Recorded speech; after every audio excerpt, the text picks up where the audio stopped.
Hello everyone, welcome to my channel H D Orion. हम पढ़ रहे हैं accountancy for class 12 T S Grewal की टेक्स्ट बुक से 2022 edition, chapter 6 retirement of a partner. और इस वीडियो में चैप्टर के इंट्रोडक्शन के साथ हम पढ़ेंगे calculation of new profit sharing ratio and gaining ratio. So let us see some questions from the text book.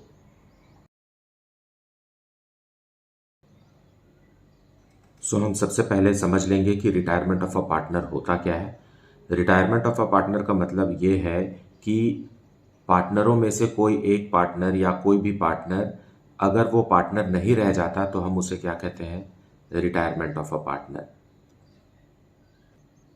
और जब एक पार्टनर फर्म छोड़कर चला जाता है तो नया पार्टनरशिप डीड बनाना होता है बाकी बचे हुए पार्टनर्स के साथ। ऐसी कौन सी कंडीशंस है जिसमें पार्टनर को फर्म छोड़ करके जाना पड़ता है या वो चला जाता है। पहला तो ये है कि एक एग्रीमेंट होगा कि ये वाला पार्टनर जो है इतने महीने के बाद या इतने साल के बाद फर्म छोड़ करके चला जाएगा। ये एग्रीमेंट पहले से ही पार्टनर्स ने करके रखा हुआ है, तो उस कंडीशन में वो पार्टनर जो है वो समय आने पर रिटायर हो जाएगा। दूसरा है कि सारे पार्टनर्स मिल करके ये डिसाइड करते हैं कि इस पार्टनर को रिटायर हो जाना चाहिए, चाहे वो स्वास्थ्य के वजह से है या किसी और एक्टिविटी के वजह से है। सारे पार्टनर्स की सहमति से भी कोई पार्टनर रिटायर हो सकता है। और तीसरा कंडीशन है कि जब पार्टनरशिप इज एट विल, अपनी मर्जी का पार्टनरशिप है, तो ऐसे में जो रिटायरिंग पार्टनर है उसकी मर्जी नहीं है कि वो फर्म में कंटिन्यू करे एज अ पार्टनर, तो वो 14 डेज का नोटिस बाकी पार्टनर्स को दे सकता है और वो अपनी मर्जी से रिटायर हो सकता है। और रिटायरमेंट के साथ ही उस रिटायरिंग पार्टनर की जितनी भी लायबिलिटी है या देनदारियां है फर्म के प्रति, दूसरे पार्टनर्स के प्रति, बाहर के लोगों के प्रति, वह सब कुछ खत्म हो जाती है। अकाउंट्स के नज़रिए से अगर हम देखें तो रिटायरमेंट ऑफ अ पार्टनर में हमें किन किन चीज़ों को अकाउंट्स में समझना या देखना या सीखना है। वो फर्स्ट है determining new profit sharing ratio and gaining ratio, that is change in profit sharing ratio. क्योंकि एक पार्टनर जो पहले हमारा पार्टनर था वो अब हमारा पार्टनर नहीं है, तो न्यू प्रॉफिट शेयरिंग रेशियो क्या है, किस कंडीशन में किस तरीके से न्यू प्रॉफिट शेयरिंग रेशियो बनेगा। और दूसरा है गेनिंग रेशियो, क्योंकि बहुत सारे आइटम्स ऐसे हैं जिनको एडजस्टमेंट हमें गेनिंग रेशियो में करना होता है, विशेष करके गुडविल। गेनिंग रेशियो भी हमें कैलकुलेट करना पड़ेगा। Then valuation and accounting of goodwill. जब कभी भी रिकॉन्स्टिट्यूशन ऑफ फर्म होता है, जब कभी भी internal constitution of the firm change होता है, जैसे कि एडमिशन, रिटायरमेंट, डेथ, ये कंडीशंस आते हैं, तो एसेट्स और लाइबिलिटीज को रीवैल्यू किया जाता है और उसी में से एक आइटम है गुडविल। वैल्यूएशन ऑफ गुडविल भी होगा, ट्रीटमेंट ऑफ गुडविल भी होगा। उसी तरीके से revaluation of assets and reassessment of liabilities भी किया जाएगा। देन पास्ट में, मतलब रिटायरमेंट के पहले, फर्म का जितना भी रिजर्व्स या अनडिस्ट्रीब्यूटेड प्रॉफिट या लॉस है उसको भी हम ओल्ड पार्टनर्स को दे देंगे। Then determination of amount due to retiring partner. अब रिटायरिंग पार्टनर जा रहा है तो उसका हिस्से का जितना भी बनता है एसेट्स और लाइबिलिटीज में से एडजस्ट करने के बाद वो रिटायरिंग पार्टनर को देना होता है। तो फर्म उसे एक मुश्त भी दे सकता है और किश्तों में भी दे सकता है, या आगे किसी दिन को निश्चित करके उस दिन भी पेमेंट कर सकता है। तो हमें ये पता लगाना रहता है कि रिटायरिंग पार्टनर को फर्म से कितना रुपए मिल रहा है या कितना रुपीस फर्म को रिटायरिंग पार्टनर से लेना है। Then payment to retiring partner. अब payment to retiring partner cash में भी हो सकता है और या किसी एसेट के रूप में भी हो सकता है। कई बार पार्टनर्स जो है वो कोई एसेट्स लेकर के भी मामला सेटल कर सकते हैं, लेकिन अधिकांश प्रॉब्लम्स में हम देखेंगे कि कैश से ही सेटलमेंट हो रहा है। Then adjustment of capitals if so decided by partners. और आखिरी चीज जो हमें इस चैप्टर में सीखना है वो ये है कि रिटायरिंग पार्टनर के चले जाने के बाद जो नया फर्म है जिसमें जितने भी पार्टनर्स बचे हुए हैं उनका कैपिटल आपस में कैसा होगा, उनका कैपिटल बैलेंसेस कैसा होगा, प्रॉफिट शेयरिंग रेशियो में होगा या किसी और तरीके से एडजस्ट करना है, तो इसे हम एडजस्टमेंट ऑफ कैपिटल के रूप में समझेंगे. So to start with the chapter we will first learn new profit sharing ratio and gaining ratio, and then gradually we will introduce all these points as stated here and we will proceed with the chapter. अगर आप partnership first chapter से पढ़ रहे हैं, मतलब fundamental से पढ़ रहे हैं, तो आप जान गए होंगे कि बहुत सारी चीज़ें जो है वो एडमिशन, रिटायरमेंट, डेथ वगैरह में रिपीट हो रही है. फाइन, कैलकुलेशंस भी रिपीट हो रहे हैं, रिवैल्यूएशन अकाउंट भी वैसा ही बनाना है, कैपिटल अकाउंट में थोड़ा सा चेंज करना रहता है, बैलेंस शीट जो क्लोजिंग मतलब opening balance sheet of the new firm बनाते हैं वो भी एक ही तरीके से बनता है. सो बहुत सारी छोटी छोटी चीज़ें हैं जिसको हमको चेंज करना है, और बाकी की बातें जो हमने सीखी हुई है उसी को हमें अब रिपीट भी करना है. फिलहाल न्यू प्रॉफिट शेयरिंग रेशियो और गेनिंग रेशियो कुछ नया है जो कि एडमिशन ऑफ पार्टनर से अलग है. So let us see how to calculate. Question number 1. Geeta, Radha and Garv are partners sharing profits in the ratio of 1/2, 2/5 and 1/10. Find the new ratio of the remaining partners if Garv retires. Okay. 3 partner थे हमारे पास, गीता, राधा और गर्व. उसमें से गर्व retire हो गया. इनका ओल्ड प्रॉफिट शेयरिंग रेशियो दिया हुआ है, हमें new profit sharing ratio calculate करना है. वैसे तो ये just by observing the question also हम निकाल सकते हैं 5:4, but let us see it with in detail in the explanation. So in solution 1 we have got 3 partners, Geeta, Radha.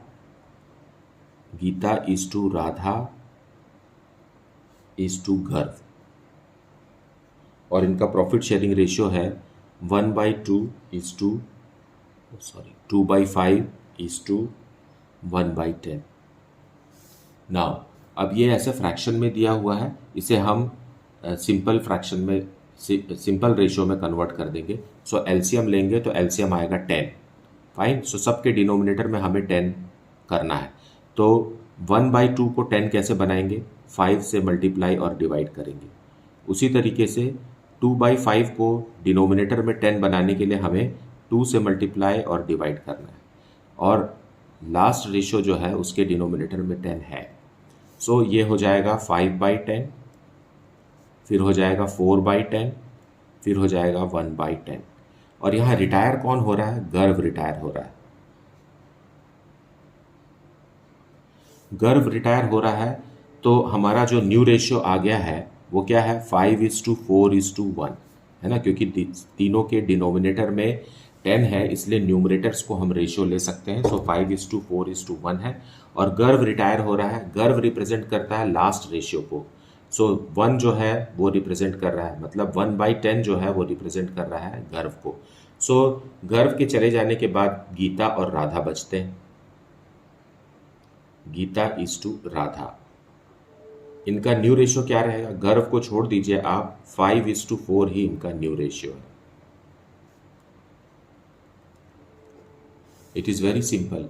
अगर इतना ही सिंपल क्वेश्चन है तो इसे देख करके ही सिर्फ आंसर निकाला जा सकता है. गर्व रिटायर हो गया तो न्यू रेशियो 5:4 रहेगा. मान लीजिए राधा रिटायर होती तो न्यू रेशियो 5:1 होता, और अगर गीता रिटायर होती तो न्यू रेशियो होता 4:1. So it is that simple. Okay, now let us see question number 2. X, Y and Z are partners sharing profits in the ratio of 1/2 is to 3/10 and 1/5. Calculate the gaining ratio of remaining partners when Y retires from the firm. Fine. अब middle partner Y retire हो गया है और हमें gaining ratio calculate करना है. So let us see. So solution 2, हमारे पास 3 partner हैं, X is to Y is to Z, और इनका रेशियो दिया हुआ है 1/2 is to 3/10 is to 1/5.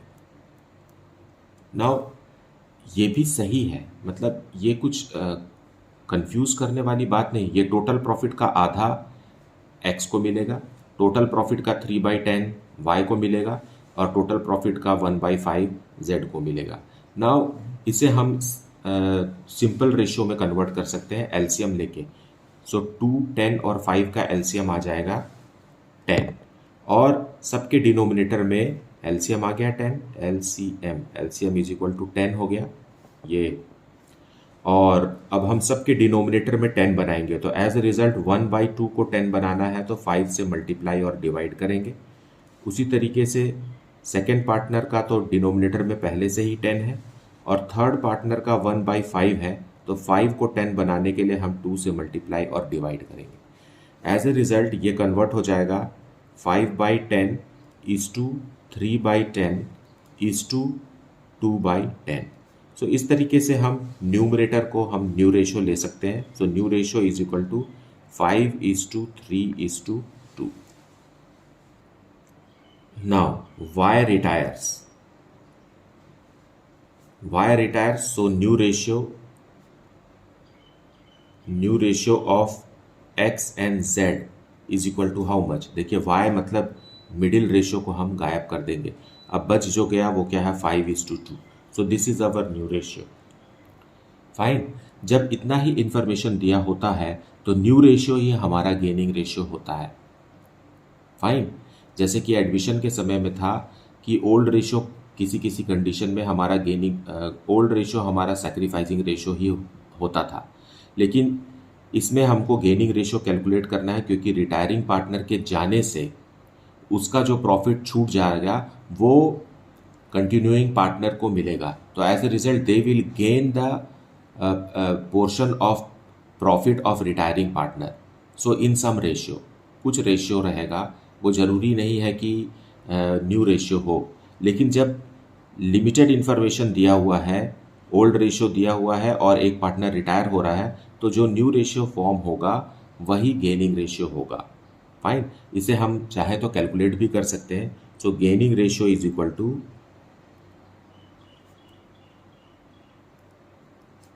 New ratio minus old ratio.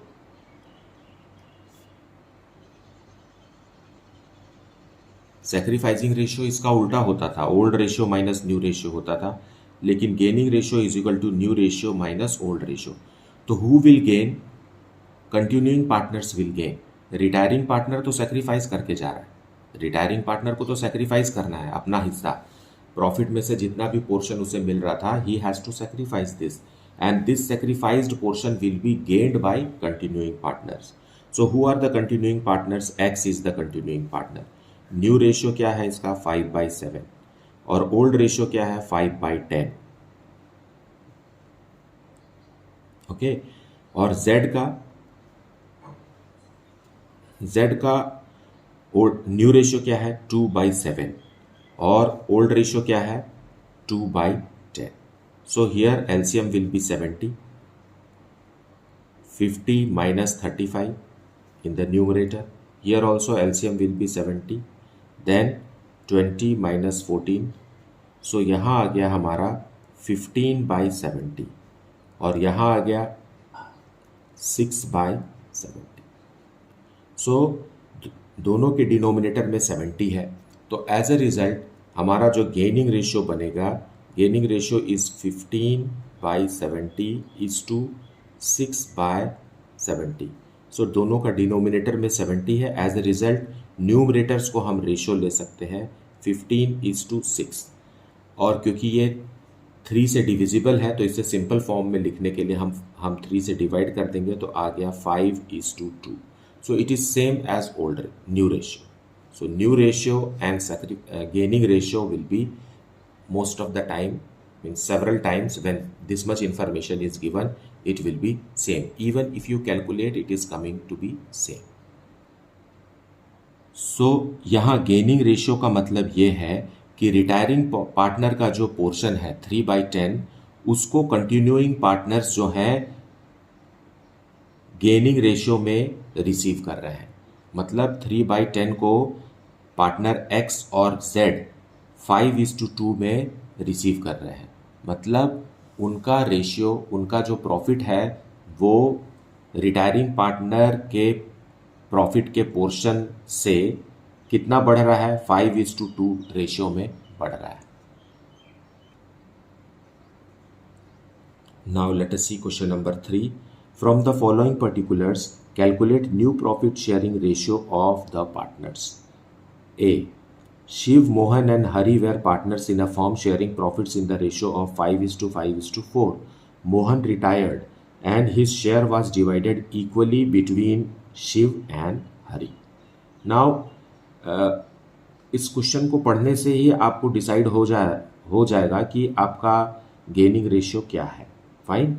सो जितना भी पार्टनर जो भी रिटायर हो रहा है उसके पोर्शन को ये आधा आधा लेंगे। So very simple to calculate. Let us see the solution. So we will see question number 3A. We have got 3 partners, Shiv, Mohan and Hari. Shiv, Mohan and Hari. These are the 3 partners. और इनका profit sharing ratio है 5:5:4. Now question में लिखा है Mohan retires.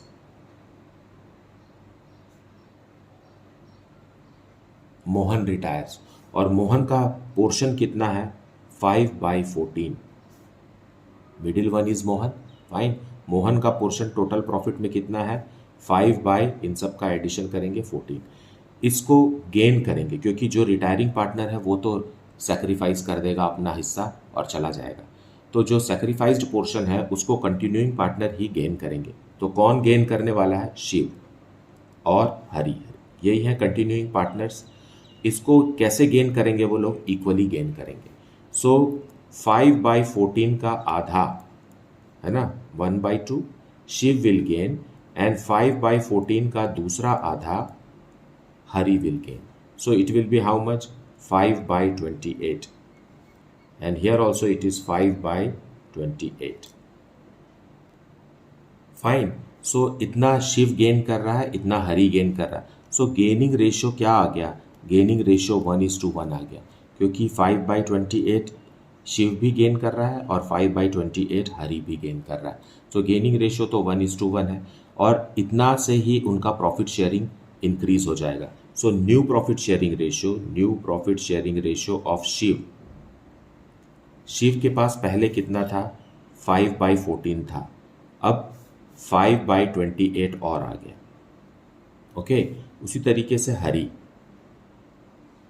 Hari के पास कितना था, 4/14 था पहले ओल्ड रेशियो, प्लस अब क्या आ गया 5/28, इससे भी मिल गया.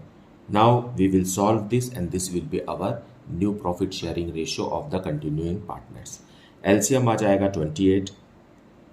इन the numerator we will get 10 + 1, 10 + 5 है ना, और यहाँ भी आएगा एलसीएम 28 और यहाँ आएगा 8 + 5. So it is how much, 15/28 और यहाँ आएगा 13/28.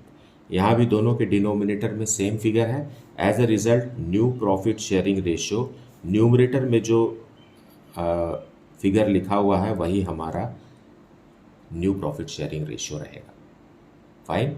इस बात को याद रखिए या ध्यान दीजिए कि डिनोमिनेटर कॉमन होने पर ही न्यूमरेटर को हम रेशियो ले सकते हैं. अगर डिनोमिनेटर कॉमन नहीं है तो हमें डिनोमिनेटर को कॉमन बनाना पड़ेगा, फिर जाकर के न्यूमरेटर को हम प्रॉफिट शेयरिंग रेशियो मान सकते हैं. Now let us see question number 3B. P, Q and R were partners sharing profits in the ratio of 5:4:1. Now P retires from the firm. अब P चला गया, P मीन्स फर्स्ट पार्टनर, सो ये गायब हो जाएगा. तो न्यू रेशियो क्या रहेगा, 4:1. और जब इतना ही इंफॉर्मेशन दिया होता है तो न्यू रेशियो ही हमारा गेनिंग रेशियो होता है. आप कैलकुलेट भी करेंगे तो आपको न्यू रेशियो ही आपको गेनिंग रेशियो मिलेगा. इसका मतलब ये है कि जो रिटायरिंग पार्टनर अपना हिस्सा छोड़ करके जा रहा है उसको कंटिन्यूइंग पार्टनर्स न्यू रेशियो में ही गेन करते हैं. अगर कोई एक्स्ट्राऑर्डिनरी कंडीशन नहीं दिया है, so the continuing partner will gain the portion of the retiring partner in the new ratio itself. लेकिन 3A में क्या लिखा हुआ था कि वो गेन कर रहे हैं इक्वली. सो यहाँ गेनिंग रेशियो 1:1 है, जबकि होना चाहिए था 5:4. अगर ये सेंटेंस नहीं लिखा होता तो ये 5:4 में ही गेन करते। क्योंकि यहाँ लिख दिया है बराबर ले जाएंगे, इसलिए इनका न्यू रेशियो भी चेंज हो गया और गेनिंग रेशियो तो इक्वल है ही। क्वेश्चन में साफ साफ लिखा हुआ है कि they have gained equally. Fine. So इस कंडीशन में तो आप बिना कैलकुलेट किए ही आप बता सकते हैं कि new ratio will be the gaining ratio, परंतु हम इसको कैलकुलेट करके भी देखते हैं कि क्या ये सही है।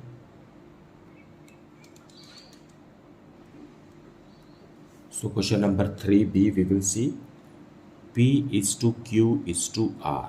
इनका प्रॉफिट शेयरिंग रेशियो है 5:4:1 and who retires? P retires. So new ratio of Q and R will be automatically 5। P first तो चला गया, 5 चला गया, सो बचा क्या? 4:1। और आप देखेंगे कि यही हमारा गेनिंग रेशियो भी रहेगा। न्यू रेशियो भी यही है और गेनिंग रेशियो भी यही निकलेगा। Fine. So what is gaining ratio? Gaining ratio is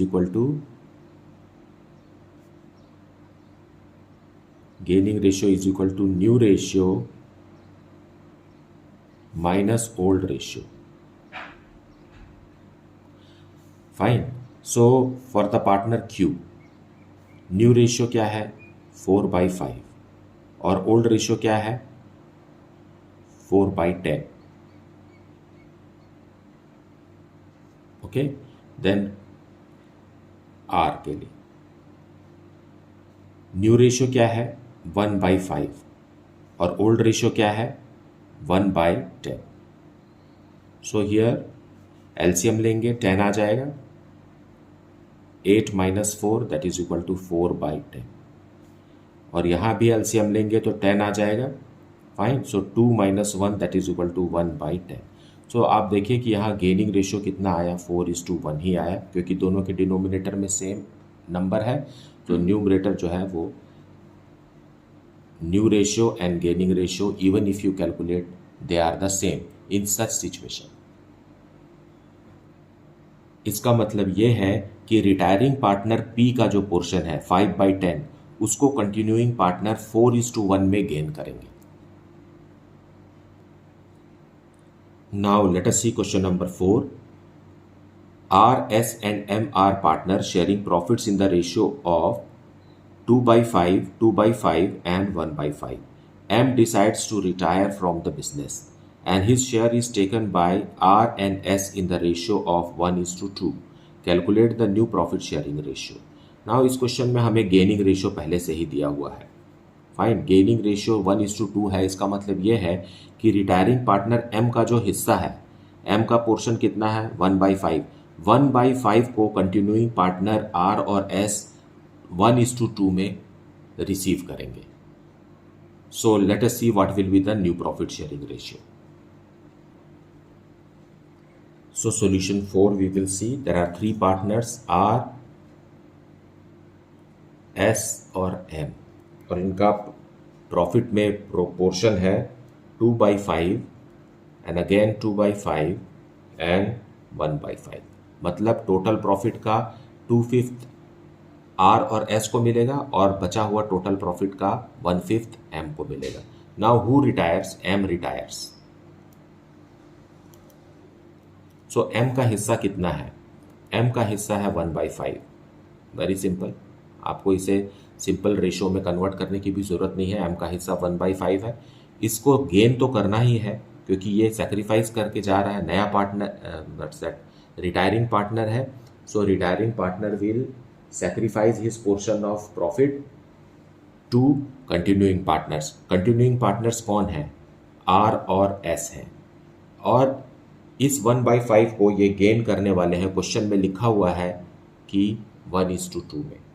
अगर नहीं लिखा होता तो ये न्यू रेशियो में ही गेन करते, क्योंकि यहाँ पर एक स्पेशल रेशियो दिया हुआ है, इसलिए हम रिटायरिंग पार्टनर के पोर्शन को इस तरीके से गेन करेंगे। सो 1/5 का 1/3 R को मिलेगा और 1/5 का ही 2/3 S को मिलेगा।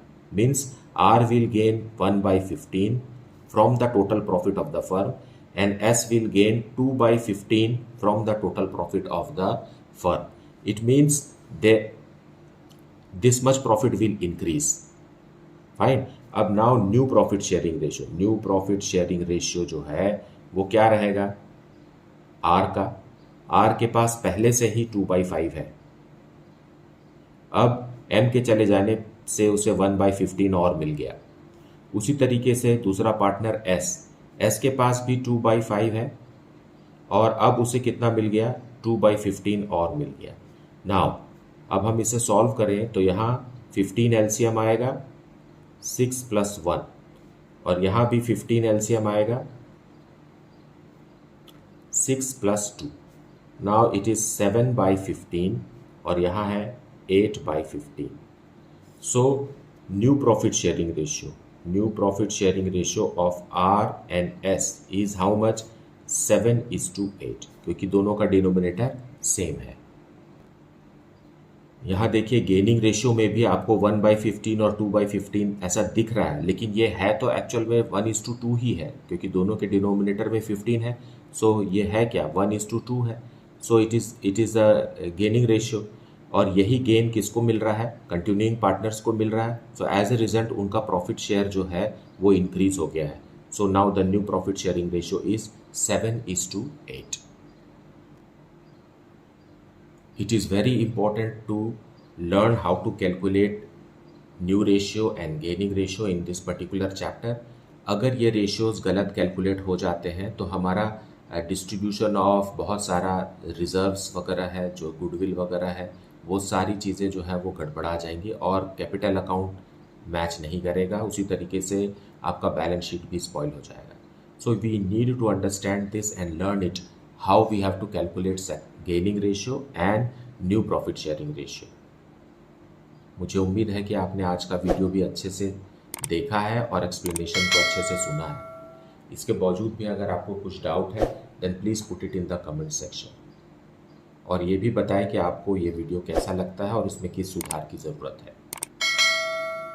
Thank you so much for liking, subscribing and sharing the channel, and if you have not yet then please do like, subscribe and share the channel. Thank you so much for watching.